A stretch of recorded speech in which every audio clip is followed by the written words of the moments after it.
Interest rate rises. So if you buy a house now and get into the market and then suddenly there's a 0.25% interest rate rise on $300,000 house, that's probably about $500 a year. So as mentioned, last year was 3 interest rate rises. So anyone who got into the market, a first home buyer, and they got into the market and needed, and then their loan would have been increased by $1,500 over 12 months, which is out of their pocket, which is a big chunk of money if they're really struggling to make the loan repayments as it was. So just be aware what every 0.25% rise will mean to your loan. From an investing point of view, it's not as bad because at least you get the tax deduction for it. But if it's your own house, it's when you put yourself at most risk of being in trouble. And the other thing as well, if an interest rate rise goes up, the market tends to cool off and people get scared and they're less likely to buy. So the worst case scenario is you buy a house for $300, the interest rate rises go up a couple of times, you can't afford to keep the mortgage repayment, so you're forced to sell.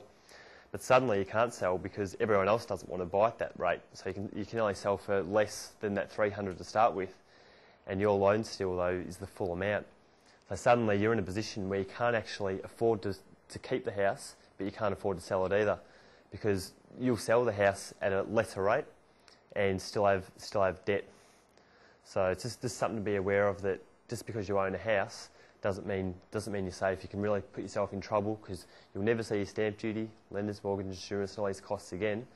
So in a year's time, if you bought a house today where you could just meet the repayments, and then in 12 months' time have to make an extra $1,500 a year and have to sell, you could lose $20,000 like that. Don't jump into the market too soon. Really educate yourself, know what's going on. So that's worst case scenario. So we don't want anyone going there. Conclusion, finishing up. Know what you can borrow and make sure you borrow what you can afford. So step 1, see Neil, see what you can borrow. If you're not going to buy for 12 months, see Neil anyway, because it's really important that... Just come and see him. Yeah.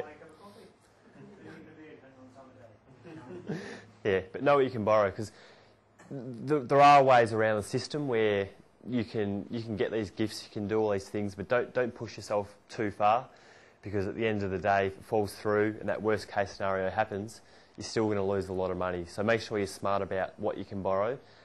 There's no point getting into the market and buying something now just to be in the market.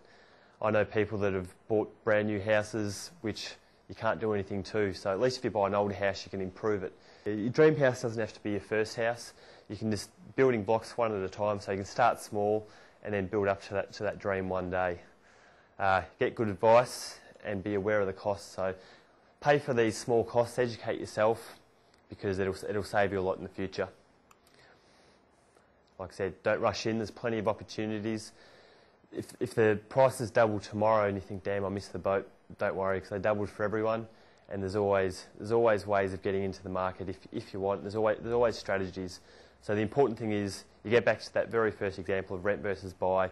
It's what you want from your lifestyle first, and then how can property help fund that lifestyle, or get you to your goals. And negotiation, like I said, I think that's one of the absolute keys, is learning to negotiate, because that'll just put you ahead of the pack, and you can really look after everyone else's needs, and just make it a nice smooth transition. Enjoy your first home when you finally buy it, whether it's a house to live in, house to invest, whatever. Just enjoy it, and thank you for your time today.